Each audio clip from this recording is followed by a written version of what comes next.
Boa noite, Felipe. Boa noite, gente. Boa noite, Felipe. Queria agradecer o convite. É um prazer e uma honra estar aqui para estar com vocês nesse bate-papo. Bom, queria começar por uma pergunta simples, que eu acho que é fundamental e que a gente, como cirurgião, bate muito nessa tecla no consultório. Equipe multidisciplinar. O paciente vem procurando geralmente o cirurgião e a gente sempre fala, olha, a equipe multidisciplinar é super fundamental, o educador físico, o nutrólogo, o nutricionista, o psicólogo. Como que é a atuação de vocês no consultório com esse paciente, tanto no pré quanto no pós-operatório? Eu queria saber um pouquinho de você, Marco, depois um pouquinho de você, Sandra, por favor. Legal. A equipe multidisciplinar ela é um fator determinante para o sucesso de qualquer tratamento, né, Felipe? Não somente na cirurgia bariátrica, a gente trabalha com equipe multi, a gente sabe disso.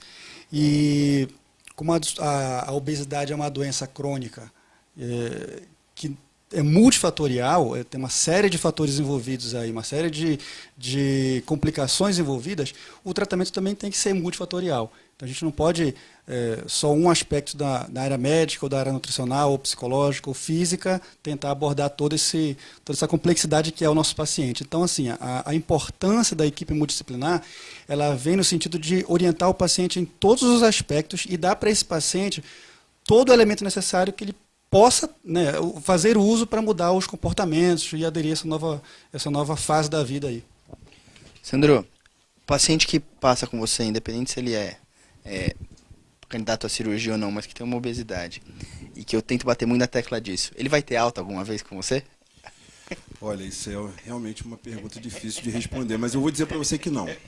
Era isso que eu imaginava. Primeiro que eu posso falar isso porque durante algum tempo, apesar de eu não ter realizado a cirurgia bariátrica, eu fui obeso, então eu sei bem do que eu estou falando. Mas como você me perguntou da importância da equipe multidisciplinar, isso é toda. É fundamental uma equipe multidisciplinar, com o educador físico, o psicólogo, o próprio cirurgião intermediando isso no antes e depois, né, o nutrólogo, porque, na realidade, esse paciente ele é carente de muitas coisas, de vários aspectos, né? E o cirurgião não consegue, só você entregar isso para ele. Então tem que ter o acompanhamento da parte da nutrologia, que vai identificar as doenças pertinentes às carências nutricionais, do nutricionista para fazer a adequação da dieta necessária, do educador físico. A gente conversava há pouco da importância de um cara muito capacitado para poder montar uma estratégia para esse paciente, que é um paciente muito difícil de ser tratado. Eu queria saber um pouquinho, hoje o nosso tema é massa muscular. Podia até começar com você, Sandro. Qual a importância dessa massa muscular? Porque muitas vezes o paciente não tem esse feeling. Ele olha para ele e fala assim, bom, eu preciso perder peso. E ele não consegue muito diferenciar se aquele peso é só massa muscular, se é massa gorda. Qual a importância dessa massa muscular para o paciente? Então, isso é uma coisa muito legal para as pessoas terem esse processo de conscientização, que alguns anos atrás a gente usava na nutrologia, na endocrinologia, um termo IMC muito conhecido, né?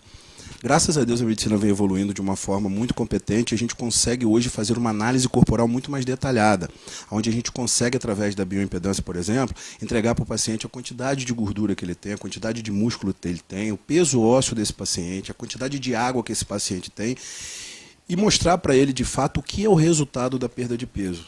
Porque o que a gente busca não é a diminuição dessa massa muscular, e sim a diminuição nesse percentual de gordura, que é o que de fato vai levar ele à doença, né? As síndromes plurimetabólicas, os quadros de obesidade, diabetes, hipertensão e assim sucessivamente. Então isso é de fundamental importância ele ter esse entendimento, né, da composição corporal, que hoje é muito mais importante para a gente entregar esse resultado para o paciente. Marcos, o paciente perde massa muscular no primeiro tempo, logo depois da cirurgia, ele precisa se preocupar com isso depois da cirurgia bariátrica? Você que mexe muito com isso. Ele precisa muito. O problema é que muitos, como a gente vê muito, né, Felipe? Muitos estão preocupados somente com o número da balança e quer perder aquele peso e chegar naquele peso que ele diz que é ótimo, né, que para ele é o adequado, quer chegar naquele peso a qualquer custo. Então não interessa se vai ser a custo de perder massa magra, se vai perder massa óssea, ele não está nem aí. Então, ele quer o número da balança, ele né? quer o número da balança. E isso é até um fato interessante de falar, que a gente coloca assim, olha, quanto mais rápida a perda de peso acontecer nesse primeiro tempo aí da cirurgia, isso tem uma complicação associada, porque mais massa muscular ele vai perder. e se perde massa muscular, lá na frente isso vai fazer falta no metabolismo, no processo de emagrecimento. Então é bem complicado. Eu queria colocar para os internautas aqui uma questão bem interessante conceitual. Nem sempre, gente, perder peso e emagrecer são coisas semelhantes. Tá? É importante a gente ter isso como foco. Perder peso é você estar mais leve na balança. Emagrecer é você reduzir percentual de gordura. Ponto. Não necessariamente essas coisas são sinônimas. Então, às vezes você pode perder peso e reduzir percentual de gordura. Ok. Às vezes você pode manter o seu peso e mesmo assim reduzir esse percentual de gordura. Ou seja, você está mantendo o seu peso, mas você está emagrecendo. E tem uma questão mais interessante ainda. O que você acha disso aqui, Sandro? Da gente falar para o paciente, olha, às vezes a pessoa pode aumentar o peso e emagrecer. Isso existe. Exatamente, isso é muito comum da gente ver, principalmente na nutrologia, onde a gente quer entregar isso para o paciente. Esse é o melhor dos cenários, né? Quando você pega um paciente sarcopênico, para quem não conhece, queria deixar esse recado, sarcopênico na realidade é a defasagem, a perda, a diminuição dessa massa muscular, que é uma coisa pertinente ao ser humano ao longo da vida, que nós médicos tentamos evitar isso o máximo, né? Então, quando você consegue segurar essa massa muscular, ou melhor, ter um ganho de massa muscular, que isso pode apresentar um aumento de peso na balança, com a diminuição do percentual de gordura, isso é o melhor dos cenários, né? Esse aí é o que a gente almeja sempre. É o que eu uso de exemplo paciente. Infelizmente, hoje ainda o MC ele é muito usado porque ele acaba sendo um parâmetro para autorização dos convênios da cirurgia. Mas eu uso para o paciente um exemplo que é simples. O Mike Tyson, na época, a hora dele, se colocar só o peso, o MC do Mike Tyson, todo mundo operaria o Mike Tyson. O Mike Tyson tinha um MC de 43. Então, se não soubesse que era o Mike Tyson, colocava só o MC dele, talvez ele iria para faca, ele seria elegível para cirurgia. Sandro, fala um pouquinho assim, qual que é a sua experiência, o que você imagina, o porquê que a gente, quando tem essa perda inicial de peso, principalmente depois da cirurgia, pensando na cirurgia hoje como uma proposta interessante para o paciente que perde peso, ele vai ter uma perda de massa muscular logo no começo. Como que funciona isso? Por que dessa perda, assim? É só pela dieta? É por outros fatores? Como que você entende isso? Então vamos lá. Para a gente esclarecer só um pouquinho anterior, a perda de peso ponderal, a perda de massa muscular ponderal ao longo da vida, isso é uma coisa que vai acontecer, né? Ok. Antigamente, quando a gente existia, as dietas que eram muito baseadas em medicamentos, né, que eram só baseadas em medicamentos, a gente conseguia ver esse cenário que você explicou. Tinha uma perda de peso na balança, porém, quando você conseguia medir alguma coisa desse paciente, era só tinha perdido massa muscular na maioria das vezes. Então, o que acontece? Vamos associar isso a uma restrição calórica de uma dieta hipocalórica, né?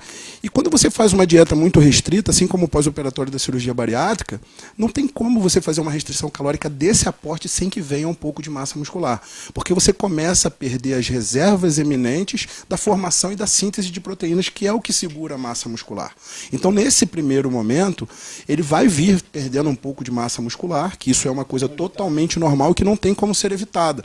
Posteriormente, aí entra o nosso trabalho de justamente com a atividade física, com a parte médica, segurar essa descida aí, vamos dizer assim, para que isso não aconteça, né? E não vai levar o paciente a quadros piores, né? Eu queria saber de vocês, a gente sabe que a base metabólica de ganho de massa nos músculos esqueléticos consiste no equilíbrio entre uma síntese proteica e o que você faz de exercício físico, que é a sua resistência muscular. Esse conceito também é válido para a cirurgia bariátrica? Sim, total. A fisiologia não muda, né, nesse aspecto. A síntese de proteína, para quem não sabe, aí, gente, é a formação de proteína no músculo, né? Então, para acontecer esse tipo de processo, tem que ter estímulo. Tem que ter o aporte nutricional adequado e o estímulo muscular, que é a contração. Sem isso aí não vai dar jogo, né? Então, nesse aspecto aí de perda de massa, de perda de peso via cirurgia bariátrica e associada com uma dieta hipocalórica, né, uma dieta de alta restrição, não tem como evitar a perda de massa muscular. O que a gente consegue é tentar manter essa massa muscular ao longo do processo.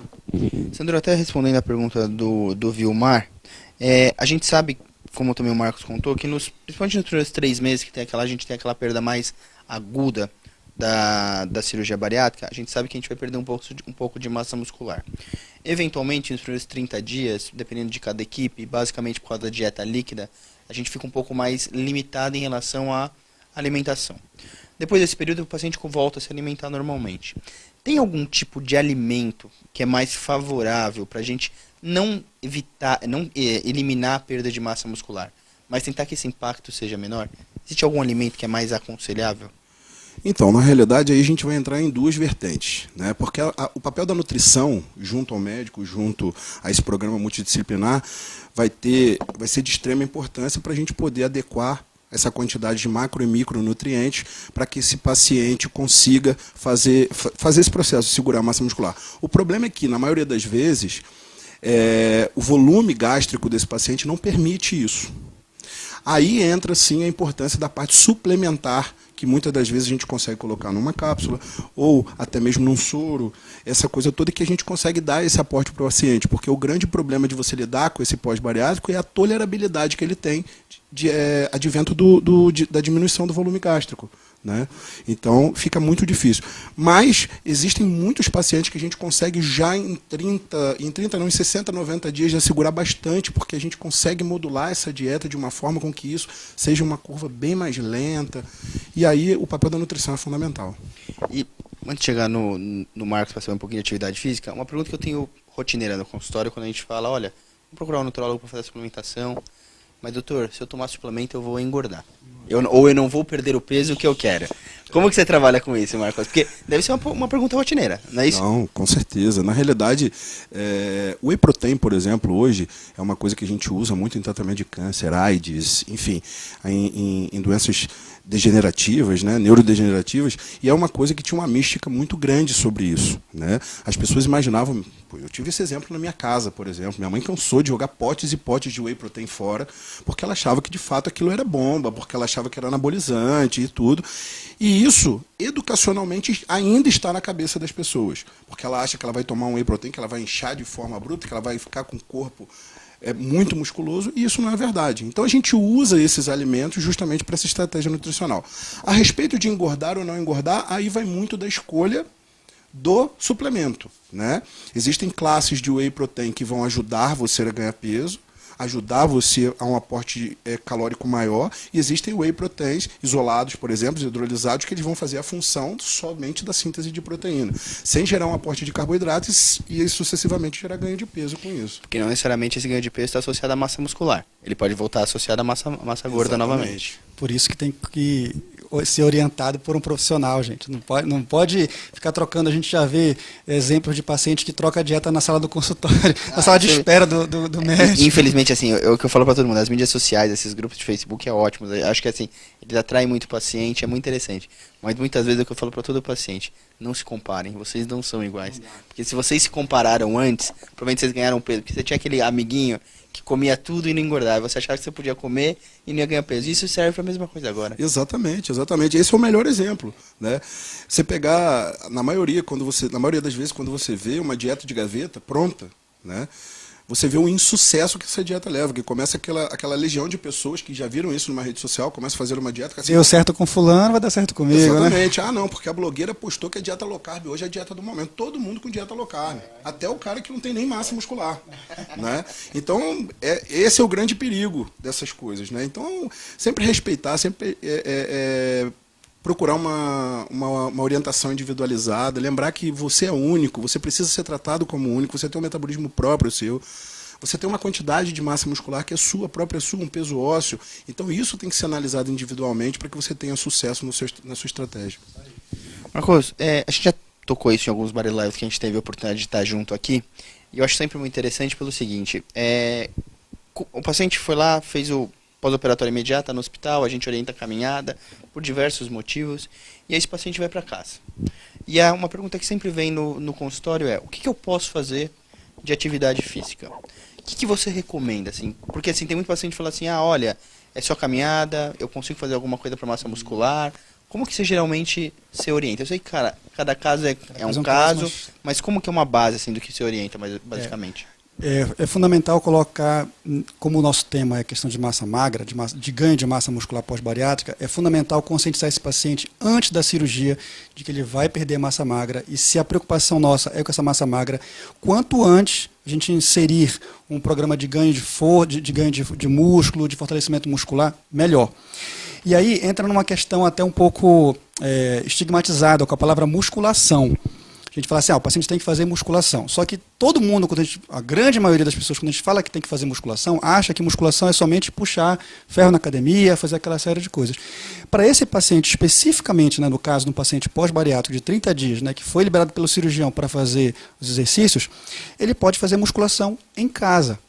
Com exercícios que a gente fala de funcionais, né? Tipo sentar e levantar numa cadeira, ficar na ponta dos pés, fazer alguns trabalhos físicos em casa, com o próprio peso do corpo, né? Sem peso, sem nenhum acessório. E essa orientação que eu falo muito para os pacientes, é que a gente precisa inserir já de imediato um programa de fortalecimento muscular nessa fase. Então, quando os pacientes passam comigo na última consulta de pré-operatório, eu já prescrevo uma mini prescrição simples, prática, para eles já saírem dos 30 dias de pós-operatório com essa recomendação para fazer trabalhos físicos em casa. Então, fora a caminhada, você dá alguns isso, outros... Fora você consegue dar algum cardio, né? tipo de exemplo? É como eu falei agora, tipo, sentar e levantar. Sentar e levantar. Né? Isso é o trabalho mais funcional que a gente pode citar como exemplo e mais simples. Né? Que é viável para todo mundo. Para todo mundo, não tem contraindicação. Quase não tem contraindicação, né? Algumas pessoas têm. Sandro, a gente tem tido algumas perguntas aqui, até vou achar o nome, acho que é a Rosana. E eu queria saber assim, a gente sabe hoje que a gente tem, falando um pouquinho de suplementação, a gente tem uma grande dificuldade hoje para ter no mercado alguma vitamina que seja uma vitamina ideal para aquele paciente de pós-operatório de cirurgia bariátrica. A gente sabe que isso entra por termos de legislação, de quantidade, e muitas vezes o paciente vem procurando assim, doutor, eu queria a fórmula mágica, a vitamina mágica que resolvesse todo esse problema. A gente tem hoje uma vitamina, a gente nem precisa citar nomes aqui, mas a gente tem uma vitamina hoje que você fala assim, toma essa que está resolvido o seu problema? Olha, durante algum tempo eu quis acreditar e procurei, porque era uma coisa que ia me tirar muito do trabalho. E assim, ia me deixar de uma forma muito mais clássica, muito mais, vamos dizer assim, um protocolo de tratamento, né?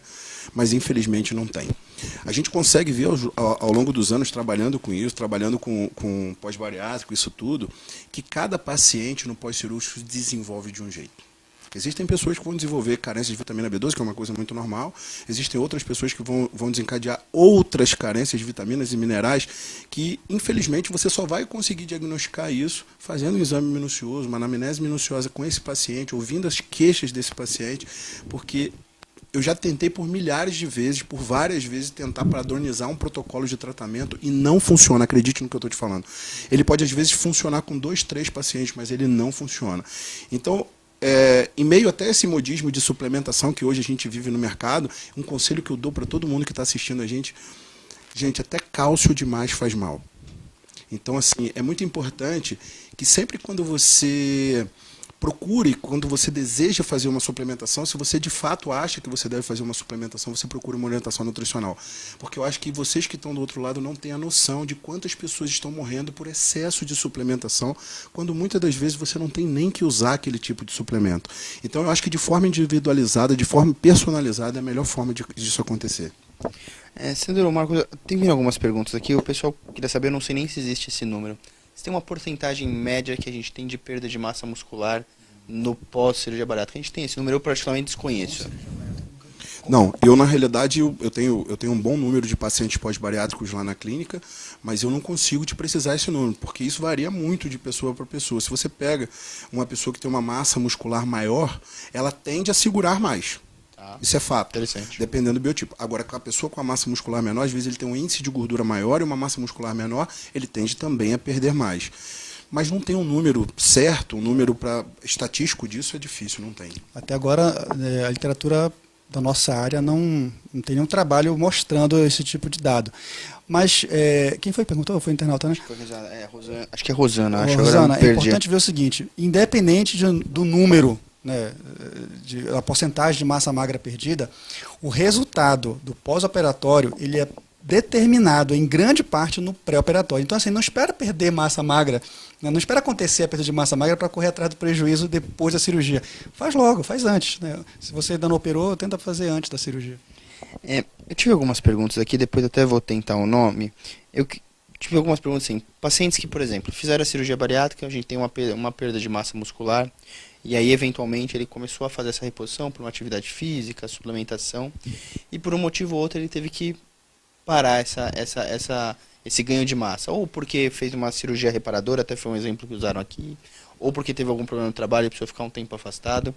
Tem alguma coisa que a gente consegue fazer para tentar, mesmo nesses períodos de baixa assim, de atividade, que a gente consegue minimizar essa perda de massa muscular? Olha, na minha experiência, eu vou ser bem sincero, você consegue minimizar. Minimizar você consegue, de repente com uma alimentação adequada, com uma suplementação adequada, mas paralisar isso você não consegue. E isso eu não estou falando só do paciente pós-bariátrica. Isso somos nós. Né? Se você pegar hoje, você em plena atividade, você diminui seu grau de atividade, e isso vai se expressar no seu corpo de forma a perda de massa muscular. Por isso que cada vez mais comum a gente vê os quadros de sarcopenia, o desenvolvimento da perda de massa muscular progressiva por conta disso, pelo sedentarismo, por conta da obesidade, isso tudo. Então, assim, parar isso não tem como, mas de repente... Não tem como perder peso sem perder massa muscular. Né? Exatamente. Mas uma estratégia nutricional bem montada para você minimizar esse perdo, isso aí tem sim. E até um exemplo quem falou isso, até dando crédito, foi a Karina, que ela fala que ela parou musculação por um mês e teve perda de massa muscular. Karina. E é que agora ela está preocupada que ela vai fazer a reparadora e a estimativa do médico é que ela fique 3 meses sem atividade física. Então que a perda deve ser um pouquinho maior. Prepara um pouco aí, Karina. Marcos e Sandro, eu queria saber um pouquinho como que vocês tratam essa rotina de pós-operatório. Sei que vocês fazem uma avaliação pré-operatória e aí esse paciente vai acompanhar com você depois no consultório. Você tem uma rotina desse paciente? Eu gosto de ver você com 15, com 30, ou com 60, ou com 90. Como que vocês trabalham cada um? No meu caso, geralmente a cada 30 ou 45 dias durante o primeiro ano e depois a gente individualiza. Né? Esse é um aspecto que eu falo muito para o paciente. O paciente precisa ser muito bem monitorado nesse primeiro ano de pós-bariátrica. Porque é um ano de experiência, né? A imagem corporal dele muda, a alimentação dele vai ter que mudar, os comportamentos vão mudar, tudo vai mudar. Então, assim, ele precisa adequar ao novo padrão de comportamento. Então, eu preciso ver esse paciente com mais frequência, mais regularidade. É importante falar porque, assim, se a gente não ficar no pé desse paciente, esse paciente perde adesão. Eu acho que foi o Bert uma vez que falou que a incidência de abandono, né, de sumiço dos pacientes pós 3 anos de cirurgia bariátrica chegava a 70%. Eu não sei se esse número é mais aproximado. É bem parecido por isso. Mas é incrível, né? O paciente desaparece, né? Ele perde um pouco essa regularidade dos retornos com as equipes. Né? Então, isso é um fator preocupante porque é um dos piores quadros para recidiva. Se a gente for colocar como um fator de risco aí, a perda de segmento dos consultórios, da equipe multidisciplinar, vai ser um fator de risco para recidiva. Eu acho que esse é ainda um calcanhar de Aquiles nosso, porque infelizmente o paciente depois de um tempo, e me preocupa muito, eu bato muito nessa tecla no consultório, o primeiro ano, 1 ano e meio, ele é um ano meio mágico da cirurgia. Porque o paciente que está lá operando, eu entendo a massa muscular e tudo, mas o objetivo dele é ver aquela balança diminuir. Ele quer aquela balança diminuindo, como você falou no começo, de qualquer jeito. E muitas vezes ele se sabota porque ele começa a perceber naquele primeiro ano que independente muito do que ele faz, se ele come certo, se ele come errado, aquela balança tá diminuindo, tá caindo, independente daquilo. Então eu me preocupo e eu fico batendo tecla, ó, cuidado, isso não é verdade, porque do mesmo jeito que vai bater lá embaixo, vai voltar a subir. E é difícil, né, manter isso, né, Sandro? Cara, eu quero fazer um adendo para você, que isso é uma coisa que eu abordo muito lá no consultório, que eu acho espetacular, que eu tento pelo menos puxar isso na cabeça do paciente, é exatamente através do exame da bioimpedância. O que acontece? Eu sempre fomento nesse paciente que ele volte de 30 em 30 dias para eu tentar não perder ele dessa forma. Tentar eu perder ele dessa forma é uma coisa meio subjetiva de dizer, tentar que ele não se perda, ele não se perca, perdão. Então o que acontece? Quando ele vê que ele está comendo e mesmo assim o peso está caindo, isso deixa ele numa situação muito confortável. Mas se ele vai de 30 em 30 dias no seu consultório e você começa a apresentar resultados de regressão de massa muscular ou estase de percentual de gordura, não que resolva, mas isso gera nele uma zona certa de desconforto. Então ele começa a se policiar um pouco mais, ele começa a ver que as coisas não estão simplesmente funcionando. Então você tira só o número da balança e você começa a fomentar na cabeça dele essa ideia de que ele precisa sim tratar daquilo como uma doença crônica, obesidade, e ele vê sim de fato como está a massa muscular dele, como está o percentual de gordura, que é o que realmente vai trazer saúde para ele. E até com gancho nisso, você tem por rotina nesses retornos de 30 em 30 dias sempre fazer a bioimpedância? Sempre. Na realidade, assim, quando o paciente adere um protocolo pós-bariátrico, eu tenho tratamento pós-bariátrico que eu faço, mas eu tenho alguns protocolos para ganho de massa muscular, isso tudo que eu acabo fazendo.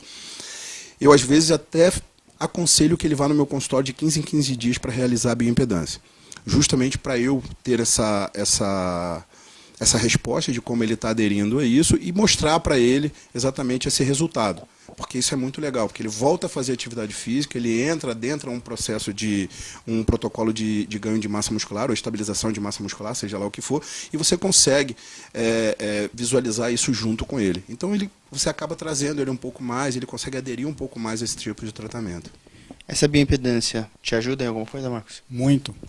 Eu considero como uma das melhores valências em termos de custo-benefício para a gente mensurar a composição corporal em paciente. Ainda mais um paciente nosso bariátrico, né, de curta duração, aí, de 1 ano, a gente coloca de curta duração como esse primeiro ano aí de pós-cirurgia. Né? Então é muito interessante porque a composição do paciente nesse primeiro ano e meio, ela muda bastante. Então, a bioimpedância sendo feita com essa regularidade, a gente consegue mensurar. E a gente só consegue realmente orientar e fazer uma boa conduta aquilo que a gente mensura. Se a gente não analisa, a gente não vai ter dado para poder dar o feedback para o paciente. Né? Então, não tem jeito. E, Sandro, depois desse 1 ano, você mantém esse acompanhamento? Geralmente você é muito individualizado, você tem uma média de atendimento? Como que você trabalha aí? Então, vamos lá. A minha experiência é o seguinte, eu tenho uma parte desses pacientes que são pacientes que mudam realmente de vida, porque mudaram a cabeça. Esse é um processo de conscientização que eu tento fazer dentro da clínica, de mostrar, até porque eu já passei por isso, volto a falar, então eu tento fazer um processo de conscientização onde ele entenda que não foi só a cirurgia, o ato mágico que ele acha que vai mudar a vida dele. Então ele precisa sim ter uma adequação alimentar, hábitos saudáveis, uma suplementação adequada, tudo isso. E ver, até com muito mais atenção do que outras pessoas, né, a variação que isso pode apresentar. Então, ao longo do tempo, dependendo de como ele adere a isso, dependendo de como foi esse tratamento no pós-cirúrgico, a gente vai mencionando. Tem pacientes que visitam a clínica de 6 em 6 meses, tem pacientes que visitam de 3 em 3 meses. Tem pacientes que mudaram de vida e vão de 2 em 2, sempre. Entendeu? Então, isso varia muito para cada pessoa. É bem isso também. A gente procura, Sandro, sempre individualizar, porque cada caso é um caso. Né? Tem paciente que está mais ativo, tem uns pacientes que aderiram tanto, mudaram tanto o comportamento que andam sozinho e vão lá só para tomar aquela bênção, né? Ó, eu vou aqui fazer meu acompanhamento, né? Manter a conduta. Eu queria saber uma coisa, Sandro, que tem uma pergunta que acho que algumas pessoas fazem no consultório e talvez seja alguma pergunta de quem está acompanhando a gente. Suplementação, reposição vitamínica, são a mesma coisa? Não, não são. Vitamina faz ganhar peso? Faz ganhar massa muscular? Se aplicada corretamente, pode ajudar. Sozinha, não. Explica pra gente um pouquinho a diferença, porque isso é uma dúvida que muitas vezes, pessoal, às vezes o paciente tem no nosso consultório. Tá. Uma coisa que eu quero deixar muito claro para quem está assistindo a gente, como o próprio nome diz, suplementação ela vem para suplementar alguma coisa que você não consegue fazer ou que você não tenha num determinado alimento. Então, não espere um milagre de uma suplementação, porque ele não vai te entregar. Né? Hoje a gente vê esse modismo aí, as pessoas entram na loja de suplemento, compram rios de dinheiro de suplementos e, na realidade, muitas vezes acabam gerando sobrecargas metabólicas e nem sabem o que na realidade estão fazendo. Então a suplementação é muito bem-vinda, na realidade, quando muito bem colocada, adequada, junto com uma dieta muito bem adequada, componentes de composição de macro e micronutrientes, contagem de calorias, tudo isso aí é muito legal. Isso é a parte da suplementação. Agora, a parte da vitamina, eu volto a falar o que eu falei. A parte da vitamina é uma coisa totalmente individualizada. Né? Não é porque eu tenho deficiência de vitamina D que ele vai ter. Isso vai depender de uma síntese renal, vai depender do contato dele com o sol. Cálcio é a mesma coisa, magnésio a mesma coisa. Então, assim, a suplementação, hoje eu entendo que ela é muito necessária. Quase que para todo mundo, porque a gente não consegue extrair dos alimentos que a gente come, na realidade, tudo que a gente precisa para manter. Então a gente acaba tendo que fazer uma coisa ou outra. Mas isso tem que ser feito com muito cuidado, com muito rigor. Né? Essa parte de suplementação e vitamina, ela tem que ser muito bem analisada, porque muitas das vezes você acaba jogando o dinheiro fora e acaba até causando alguns certos problemas sem ter nenhum resultado com isso. Né? E essa vitamina, algumas vezes, ela pode angariar ou melhorar a sua performance para ganhar uma massa muscular? Muito, né? Agora, por exemplo, a gente falando agora de vitamina D, a vitamina D agora a gente acabou de estudar isso agora há muito pouquinho tempo, né? Que já foi denominada hormônio D, né? Então a gente acreditava que a vitamina D participava do cálcio no osso, que ela só carreava o cálcio para dentro do osso. A gente já sabe que a vitamina D tem várias funções metabólicas, dentre elas a própria parte metabólica de queima de gordura, de síntese de massa muscular, neurocerebral, hoje usada para milhares de coisas, então a gente já sabe que hoje a vitamina D é uma coisa que só se usava em pessoas que tinham deficiências ósseas. E a gente sabe que hoje ele é responsável por milhares de coisas. Então, isso aí vai explorar um universo maravilhoso aí de coisas que a gente pode melhorar na saúde de um paciente, né? Marcos, falando mais ou menos um pouquinho, levando por quem estava conversando com o Sandro, muitas vezes o paciente chega no consultório para mim e pergunta: doutor, musculação é o único jeito da gente ganhar massa muscular? Procede? Se a gente colocar o termo musculação na sua etimologia, sim. É porque musculação é qualquer tipo de trabalho físico que você faça contra uma resistência. Você vai fazer força no músculo contra uma resistência. Então, sim.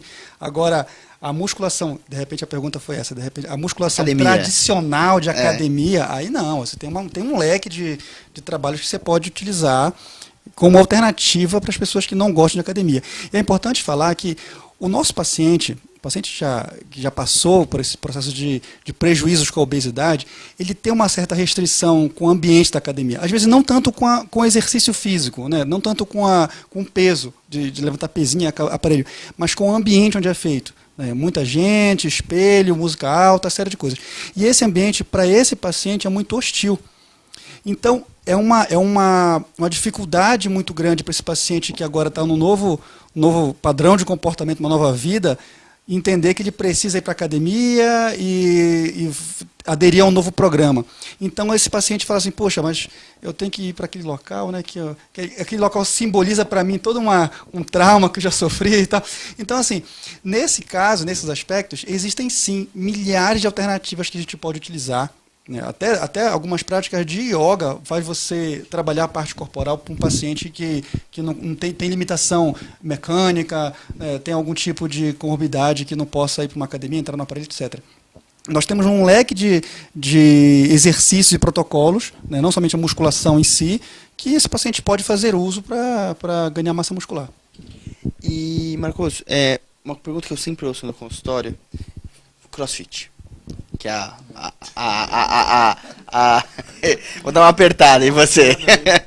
Nada contra, acho que a CrossFit tem uma excelente atividade, mas tem muito paciente assim que nunca fez atividade física e aí decide ir direto. Assim, ele não fez atividade física, ele operou, deu 30 dias, ele quer ir pro CrossFit e repetir o que todo mundo faz. Você aconselha? Eu sempre costumo dizer assim, não existe nada contraindicado, ponto. O que existe são pessoas que, para algumas atividades, a gente tem que dar uma ponderada. Então, imagina, um paciente bariátrico, que está com toda aquela preocupação de tentar manter, veja, a gente não falando em ganhar massa, é tentar manter essa massa magra, né, num pós-operatório. É bem difícil ele ter uma adaptação anatômica para fazer um crossfit, um trabalho meio, né, de intensidade, de alto impacto, vai ficar pulando caixa, batendo corda náutica. Às vezes isso aí, para esse paciente, ainda não é o momento. Porque você imagina que, na realidade, logo após essa cirurgia, ele tem que fazer um processo adaptativo, um processo de fortalecimento, articular, tendíneo, tudo isso. Se ele vai para uma atividade desse porte, o risco de lesão é muito grande, né? É muito grande. Veja, a gente não está contraindicando, tá? A gente está dizendo o seguinte, que é mais producente e é mais sábio a gente fazer todo um processo de progressão para esse paciente estar mais preparado para não ter nenhum tipo de lesão numa atividade como o CrossFit. Né? E até linkando com o Body Live que a gente teve antigo, que o Dr. Chan veio aqui, ortopedista, ele tocou, acho que você estava com a gente também, e o Chan foi muito claro, o Chan falou, olha, o CrossFit é uma atividade, eu acho que ela tem o espaço dela, mas talvez ela como primeira opção para uma pessoa que naturalmente é uma pessoa sedentária, uma pessoa que quem pesou para fazer uma cirurgia bariátrica não é um adepto, na sua grande parte, um adepto de atividade física. Via de regra, talvez seja um pouco precoce. Exatamente, cair de cara lá, talvez isso traga alguns impactos negativos. Essa é a resposta mais inteligente. Exatamente. É o momento da pessoa, justamente com atividade de grande intensidade, que não casa muito bem. Naquele momento, isso não quer dizer que posteriormente você não pode ser adepto do CrossFit. Nada contra. Veio uma pergunta interessante aqui. Acho que talvez mais para o Marcos, mas pode vir. Andrea Romani. Podem comentar sobre o excesso de exercícios, o perigo da compulsão? Existe um comportamento bem complicado. Aí no nosso congresso agora, a gente estava numa mesa, né, educadores físicos e psicólogos, e surgiu uma enquete bem interessante lá na roda de será que essa pessoa, esse paciente bariátrico, que vai ter o excesso de exercício físico na academia, né? Principalmente nas segundas-feiras, né? Pós final de semana, que pisou na bola, etc. Será que isso não pode ser um comportamento bulímico? Sabe, assim, a questão de você usar a academia como uma tentativa de compensação de algo que você fez errado, né? Tipo no fim de semana, por exemplo, né? Então, às vezes, isso pode ser É interessante de pegar até a opinião dos psicólogos para saber se isso aí não pode ser algum tipo de transferência de compulsão, algum tipo de comportamento em excesso, né, desse paciente, na tentativa de alcançar um objetivo naquela ocasião surreal. Mas você sabe que, não discordando do que você falou, porque eu acho também, tenho essa opinião, mas tem uma outra vertente que é muito legal, isso aí eu já tive a oportunidade de ver algumas vezes, das pessoas que de fato se apaixonam pela atividade física, principalmente quando é atrelada à atividade aeróbica, pela liberação de serotonina e endorfina, que muitas das vezes ela só tinha quando comia. Então ela perde o hábito de comer, a quantidade de comida, e deixa de comer muito daquelas coisas que liberaram essa serotonina nela imediatamente, né? E ela começa a desenvolver esses hábitos. E esses hábitos, assim como a serotonina, é viciante, né? Sim. Né? Então o que acontece? As pessoas acabam desenvolvendo esses hábitos aí, muito interessantemente, pelo contato com um outro tipo de neurotransmissor que acaba sendo desencadeado. De novo, não é nem contraindicar, mas assim, é só, de repente, colocar para o paciente que o limite tem que ser a sua saúde. Desde que aquele excesso de atividades aeróbias ou resistidas, isso, desde que isso não seja lesivo para você, pode fazer, faça o que faz bem, né? Mas não vá passar, de repente, 8 horas na academia e desenvolver uma condromalácia aí em pouco tempo que vai ser eu acho interessante, assim, eu tenho alguns pacientes assim, eu tenho uma que virou uma jiu-jiteira, ela 5 vezes por semana tá na jiu-jitsu, eu tenho outra que virou uma maratonista, tem assim umas exceções que assim, elas viram na atividade física, como o Sandro falou, parece que todo aquele prazer, algumas vezes que ela tinha na comida, ela se encontra no esporte e dali ela vai pra frente. Tem algumas perguntas aqui, vou resumir da Ana Paula, que é uma preocupação de todo paciente que a gente vai operar. Todo paciente que vai operar, ele tá operando, mas ele já tá pensando daqui 1 ano e meio na reparadora dele. Sim, Não é isso? sim. É a rotina de todos os pacientes. Em quanto tempo eu posso fazer a reparadora? E a pergunta que não quer calar, flacidez. Doutor, se eu tomar o colágeno eu resolvo minha flacidez? Doutor, o que eu faço para resolver minha flacidez? Como que a gente pode trabalhar isso no pós-operatório? Queria ouvir a opinião do Sandro como nutrólogo e a sua como educador físico. Bem, o quadro da flacidez vai depender muito de algumas coisas, né? Do tamanho que esse cara, do tamanho do percentual de gordura que ele tem, do nível de elasticidade que essa pele chegou. E quero ressaltar, as cirurgias reparadoras elas estão aí para justamente reparar o que a pele não é capaz de fazer.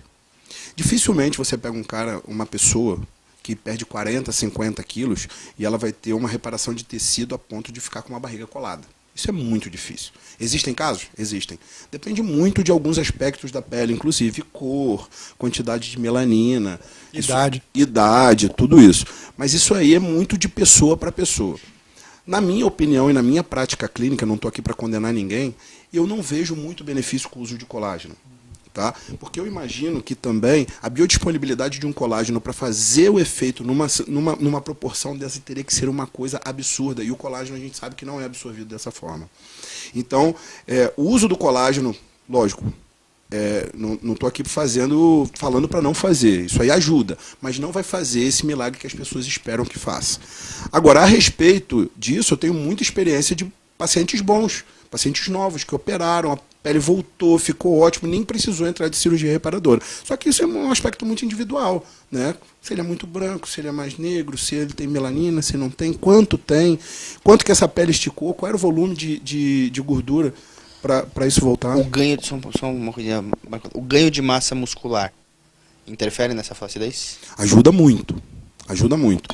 Depois que você tira o depósito de gordura ali do subcutâneo, né, depois que você diminui esse depósito de gordura subcutâneo, existem alguns estímulos, que inclusive a musculação é excelente com ele, um excelente deles, que vai fazer com que o aumento da massa muscular faça com que a pele faça aderência no músculo novamente. Né? Então melhora muito o tônus, né? O tônus da pele melhora muito. E com o tempo, é isso que é muito legal. Porque às vezes a pessoa fica tão imediatista de fazer uma cirurgia reparadora e a pele não volta nessa velocidade que ela imagina. Né? Daqui a 1 ano eu vou fazer cirurgia reparadora, mas calma. Em um ano você está caminhando ainda, você está engateando. Se bobear, você nem recuperou a massa muscular, você não está nem vendo esse sinal de hipertrofia para ver como sua pele vai reagir em cima desse músculo. Então, é uma coisa que vai variar muito de pessoa para pessoa. Mas o fato é que a musculação, propriamente dita, ela ajuda muito nesse quadro de flacidez e é quando a gente vê os melhores resultados. Marco, sua opinião sobre isso? O que pode ajudar a atividade física nisso? E até o gancho, né, Sandro? Fechando o raciocínio que a gente começou no início do programa.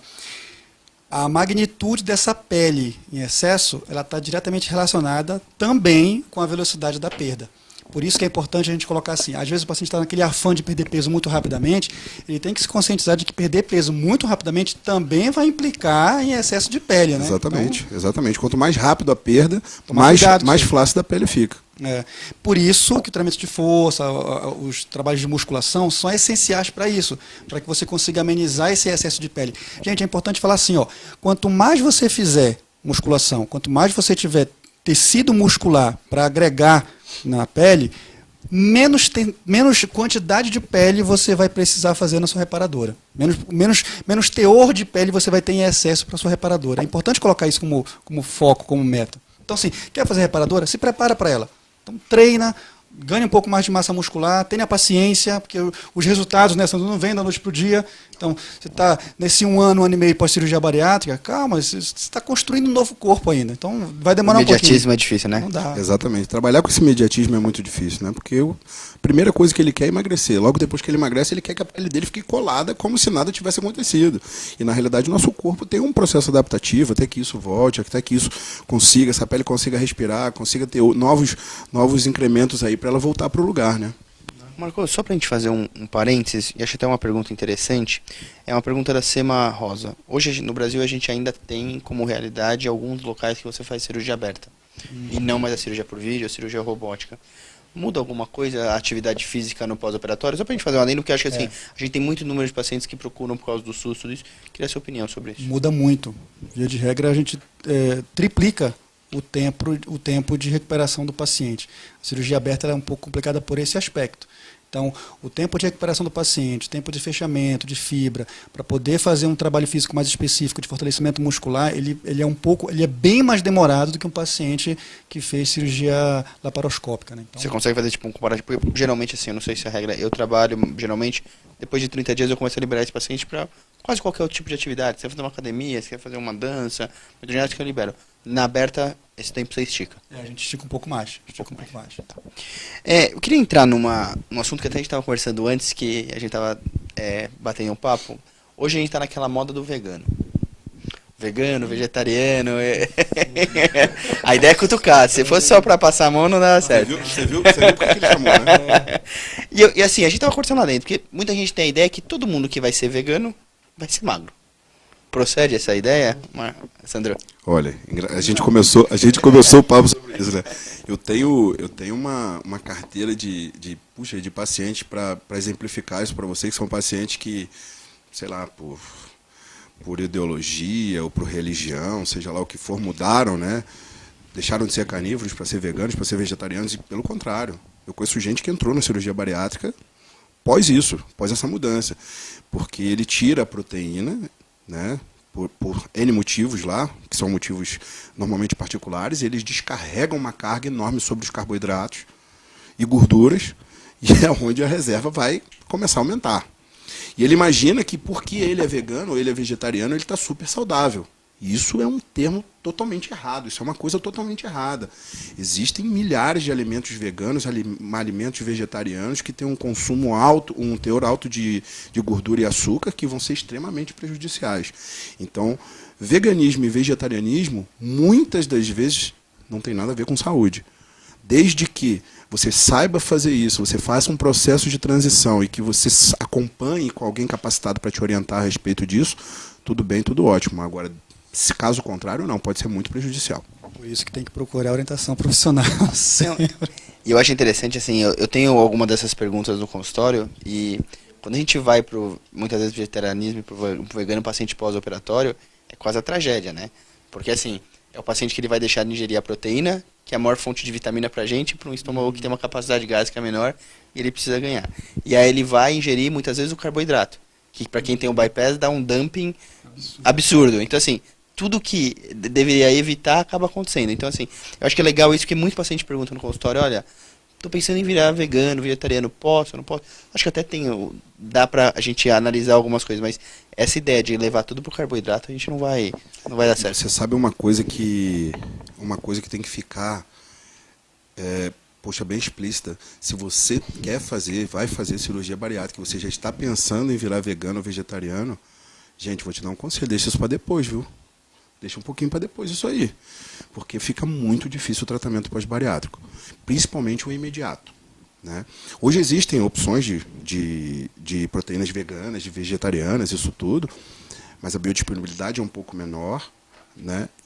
Você consegue fazer essa arte suplementar disso tudo, mas tem que ir com muita cautela, né? Então, isso tem que ser realmente muito bem acompanhado. Eu não estou aqui fazendo apologia à carne, a carnívoros, nem apologia a vegetarianos, nem veganos, mas eu acho que o processo de conscientização para essa transição tem que ser muito bem acompanhado.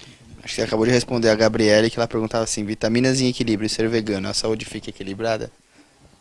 Acho que está respondida, né? Outra dúvida que eu tenho muito no consultório é assim, atividades físicas e ganho ou perda de peso.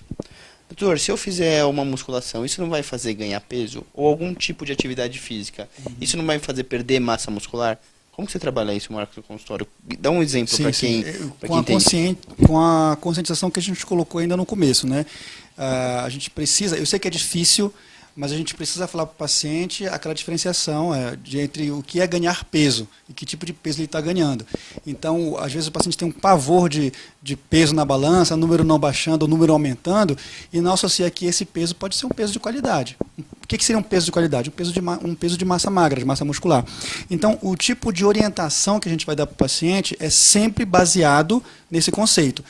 Não vilanize a balança como único número específico. De repente, você estagnar no peso, não necessariamente é você estagnar na sua composição corporal. Você pode manter aquele peso e mudar a sua composição, ganhando massa muscular e perdendo gordura. O que acontece, complementando o que você está falando, é o seguinte, muitas das vezes, na maioria das vezes, os pacientes que procuram a cirurgia bariátrica, que estão a caminho da cirurgia bariátrica, são pacientes endomorfos. Esses pacientes têm, por características genéticas, já o ganho de massa muscular muito mais facilitado do que um paciente endomorfo, do que um paciente meso ou ecto. Então, o que acontece com isso? Esse paciente ele vai para a academia, muitas das vezes ele ainda não reestilizou os... Posso só fazer um parênteses? Explica para quem está lá do outro lado o que é ecto, endo e mesomorfo. Só para explicar um pouco, que vai chover aqui pergunta no meu... O ectomorfo é aquele paciente normalmente mais longilíneo, aquele paciente mais magro, que já tem uma facilidade... Esse cara tem uma facilidade maior de perda de massa muscular, da manutenção de massa muscular. Ele tem um organismo um ambiente mais catabólico. Então ele tem a dificuldade de manutenção de massa muscular e ele tem a perda favorecida. Então ele tem um percentual de gordura baixo. O mesomorfo é aquele cara que dá até raiva quando ele sai do McDonald's. Ele acaba de comer 2 Big Mac com coisa e a barriga está trincada. Sabe? Aquele cara que já tem aquele biotipo... Não retém líquido. Não retém líquido, é aquele cara já mais forte e tudo que nada engorda. E o endomorfo, né, aqui, ó, brigando contra a balança sempre, com hábitos alimentares, é aquela pessoa que vai ter que sempre ter cuidado, é o obeso tratado, né, que sempre vai ter que ter cuidado com isso. São os pacientes que têm uma probabilidade de ganho de massa muscular muito mais rápido, mas também ganho de gordura. Tá? Então, o que acontece? Na maioria das vezes, esses pacientes que têm uma facilidade muito maior para ganho de massa muscular vão para a academia já sem adequar a alimentação e muitas das vezes sem praticar atividades aeróbicas, né? Sem aumentar a taxa metabólica, sem nada disso. Então, esses pacientes veem de fato na balança um ganho de peso. Isso é comum demais da gente ver. O paciente começou a academia com 2 semanas e ganhou 2 quilos. Ele fala, doutor, eu vou parar a academia. Não vou mais. Alguma coisa errada. Não vou porque está alguma coisa errada. O que você me passou está tudo errado. Mas por quê? Não, doutor, eu ganhei 2 quilos, mas calma aí. É aí que entra o papel da bioimpedância, aí que entra justamente o brilho que a gente tem de apresentar isso para o paciente. Ele pode, na realidade, ter feito uma manutenção até de massa gorda, não ter perdido nenhum grama de massa gorda, mas o que ele ganhou foi massa muscular. E você começa a criar essa identidade com esse paciente, mostrando isso para ele, mostrando na realidade, o que ele está mudando na composição corporal. E muitas das vezes que só traduz através do número da balança. E é isso que a gente quer acabar, né? Exatamente. Eu tenho uma outra pergunta aqui bem interessante, começaram a surgir algumas aqui. Sandro, jejum intermitente para bariátricos. É bom ou é ruim? Vou começar a colocar vocês em algumas Rapaz, pequenas olha, enrascadas. Você acabou de botar na rascada. Jejum intermitente é uma coisa que eu gosto bastante. É uma coisa que eu gosto bastante. Eu acho uma coisa, um preceito muito bacana de ser feito. Ele tem alguns benefícios, né? Quando bem feito, quando entrado de forma certa, quando saído também. Mas eu não aconselho muito para um paciente bariátrico. Eu não sou. Eu acho que no momento que ele está numa restrição calórica tão grande, eu acho que não vão ter benefícios a ponto de que ele vá usufruir de uma estratégia como essa.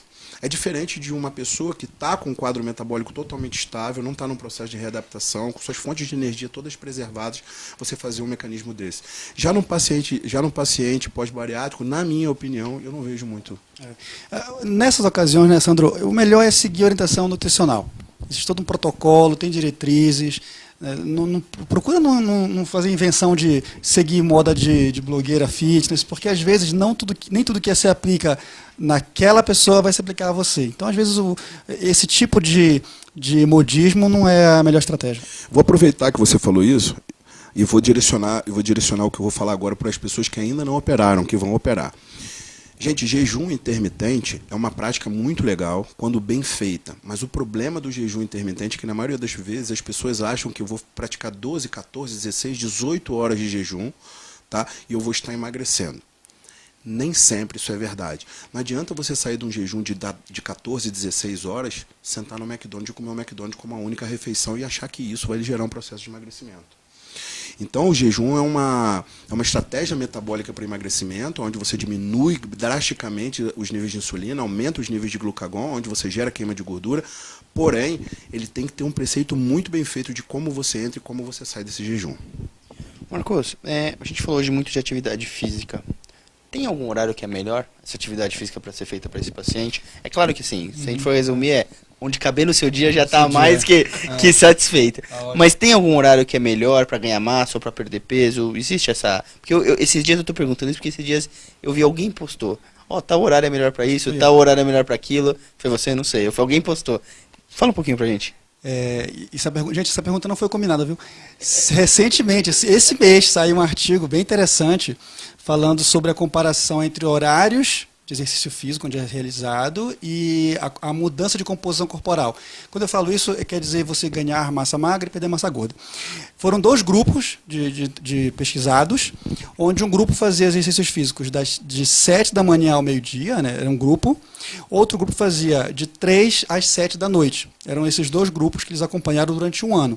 E não houve nenhum tipo de alteração de perda de massa, maior massa de gordura num grupo, maior ganho de massa magra no outro grupo, em termos de horário.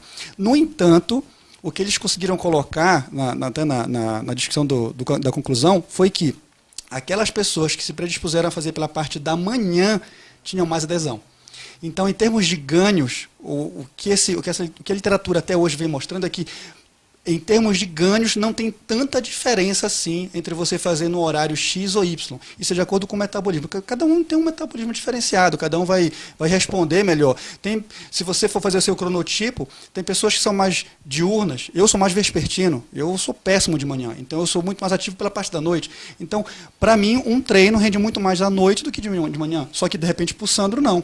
De repente ele acorda, vai malhar às 5 da manhã e eu estou no meu 15º sono. Então, isso varia muito de acordo com cada pessoa. No entanto, o que esse artigo se colocou, eu achei muito interessante essa conclusão, foi que quem faz pela parte da manhã, e a gente fala com pacientes que são bariátricos, que estão começando a entrar num novo programa de mudança de comportamento, para esses pacientes, de repente, poderia ser uma alternativa interessante fazer pela parte da manhã, não no intuito de maiores benefícios, mas de melhor adesão ao treinamento. E Sandro, esse paciente que vai fazer atividade física, vai em jejum? De jeito maneiro. Eu estava esperando ele terminar. O que você recomenda para ele? Eu estava esperando ele terminar porque eu queria falar sobre isso. Eu tive alguns problemas sérios de paciente cair, desmaiar em cima de esteira por conta disso. Acabava um processo de cirurgia bariátrica, começava o acompanhamento ele vai seguir a fulana de tal lá do blog, não sei quem do Instagram, e o que acontece? O que é bom para emagrecer aeróbico em jejum? Ele já está emagrecendo, ele já tem uma restrição calórica absurda, e ele vai entrar na esteira em jejum. Então o que acontece? Não façam isso, pelo amor de Deus. Não vão treinar em jejum. Se treino em jejum já é uma atividade catabólica para quem tem todas as reservas em dia, que dirá para quem está numa restrição desse tamanho. Então não façam essa prática, por favor. E tem algum alimento que você recomenda antes de uma atividade? Uma fruta?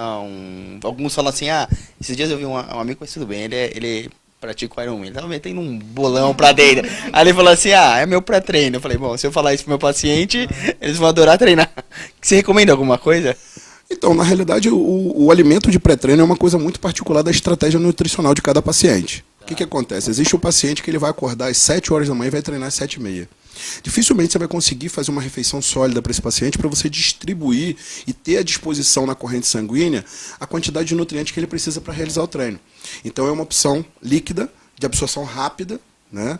Um whey protein, por exemplo, associado a um carboidrato, muitas das vezes, para ele poder gastar aquela energia naquele momento.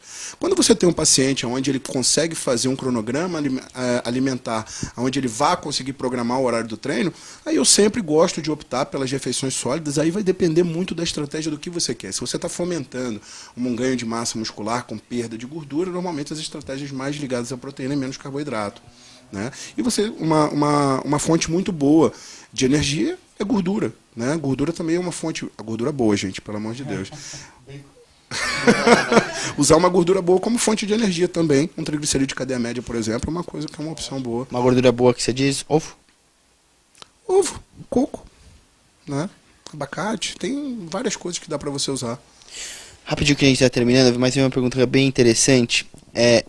Testosterona em gel ajuda a ganhar massa magra? Se você fizer exames de rotina, acompanhar seriado? Então vamos lá. Testosterona gel. Você tem 30 segundos. Testosterona gel. Testosterona gel. Testosterona, assim como qualquer hormônio do nosso corpo, ele vai te ajudar a ganhar massa magra desde que você tenha uma deficiência, né?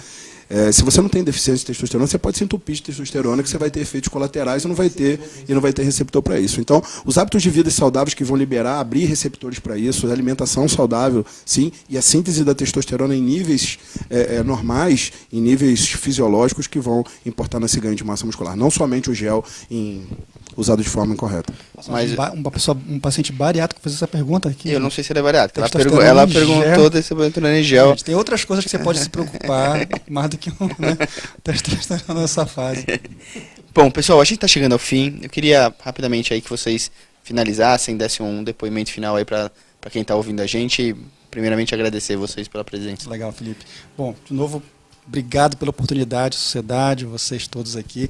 E eu sempre deixo a minha mensagem para todos os pacientes. O processo de mudança de vida, ele perpassa por 2 grandes pilares: organização e disciplina. Primeiro você se organiza, procura profissionais capacitados, organiza, estrutura a sua vida, planeja direitinho, né? Então, o primeiro passo é a organização, e depois vem a disciplina, que é você cumprir aquilo que você organizou. Gente, não existe o processo de emagrecimento sem esses 2 grandes pilares na nossa vida, né? Então, para tudo tem que ter organização e disciplina. Essa é a minha mensagem. Sandro? Bem, Felipe, queria agradecer a oportunidade. Queria agradecer à Sociedade Brasileira pelo convite e dizer que, na realidade, como a gente está falando para pacientes bariátricos, a importância dessa conduta multidisciplinar, pré-cirurgia, pós-cirurgia, durante a cirurgia, o acompanhamento com profissionais capacitados, essa assessoria é de grande importância. Então eu espero de fato que todo mundo que esteja nos assistindo, que realmente tenham conseguido extrair da gente as melhores informações aí para o cotidiano de vocês.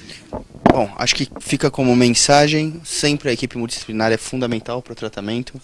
E lembrar que o tratamento ele é sempre individualizado. Não adianta ser em grupo, ele vai ser particular de cada paciente. Bom, pessoal, terminamos por aqui mais um Body Life. Até semana que vem às 20 horas. Mais uma vez, muito obrigado à sociedade pelo convite. Quem não nos viu o tempo inteiro, depois ele estará online para quem quiser vê-los, tanto pelo Facebook quanto pelo YouTube. Boa noite a todos.